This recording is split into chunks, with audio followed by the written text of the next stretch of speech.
Hello student, welcome to the online tutorial session. Today's topic is internetwork. Internetwork, yes. So an internetwork is defined as two or more computer network, that you can say LAN or WANs or any other computer network segments, are connected using devices, and they are configured by the local addressing scheme. This process is known as internet working. When the different LANs and WANs and or other computer network segments, when we are connecting all those things using the devices and configured according to the addressing scheme, then it is called the internet working. An interconnection between public, private and commercial industry or a government computer network also can be defined as the internetworking.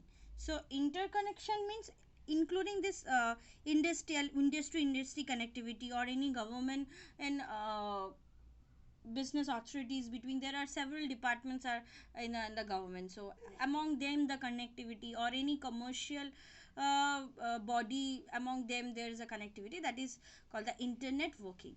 So internet working is using the internet protocol. So when we are accessing the internet, then we have to follow some protocol, because to develop the communication between them, we have to follow the rules, the communications rule. These communications rules are the protocols. So to access through this internet, we are having for internet protocols. Okay, so this protocol we are following, that is OSI model. We are following the OSI. What is OSI? Open system interconnection. So we are following the OSI model of communication to set up the communication between this internet network. Okay, how many type of internet network there is? There are two type of internet network we are existing. Number one is extranet. So extranet is a communication network based on the internet protocol, such as the transmission control protocol and internet. Okay, you heard about the term TCP/IP protocol. So TCP stands for transmission control protocol and IP stands for internet protocol. Generally we are using these two protocol to access the internet. It is used for the information sharing. When we try to access the information, or we can try to share the information, then we are following this TCP/IP protocol. This access to the extranet are restricted to only those users who have login credential. That it is a more secure protocol. So if you try to access it, then you have to have some username and password.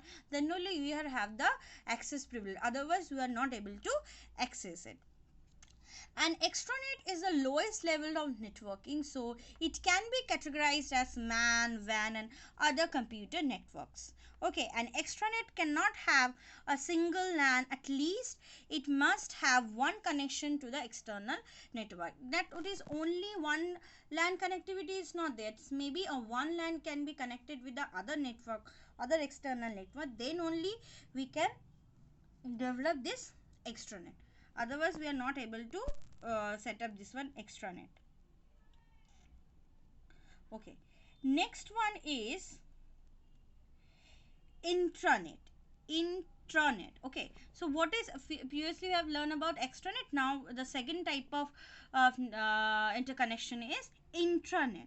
So an intranet is a private network based on internet protocol, such as transmission protocol and internet protocol. Here also for this transmission and for this internet communication, we are using the TCP/IP protocol, but it is actually a private network, not a public network. And intranet is belongs to an organization which is only accessible by the organizational employee. Suppose any forest department of our state. So they are having a different set of networks, and only the employees who having this access credentiality, they can only access the secure data, the internet, their internal departmental files, the information, that thing. Or you can say the example, take an example of a disaster management system, authority of a state, or you can say national. Whatever information they are having, they are securing, they are accessing, only their employee, because their username password is created, then only they can have. So this is actually for this system is actually for the organizational employee who having the access to work on it. Okay. The main aim of this internet is to share the information and the resources among the organizational employees. They have set, they have meant to set, so that the employees who are working for a particular organization can share the information among themselves. And this internet provides the facility to work in a group or any teleconferences purpose they can use, because the information are actually on the sharing basis. Next we will learn about what are the advantages they are getting to set up the intranet. The first advantage we are having, that is the communication. So it provides the cheap and easy communication. An employee of an organization can communicate with the other employee through emails and chat. Suppose if any employees working in a different company, so they are having their email ID as well as address this particular organization name, then org, because it's an organization.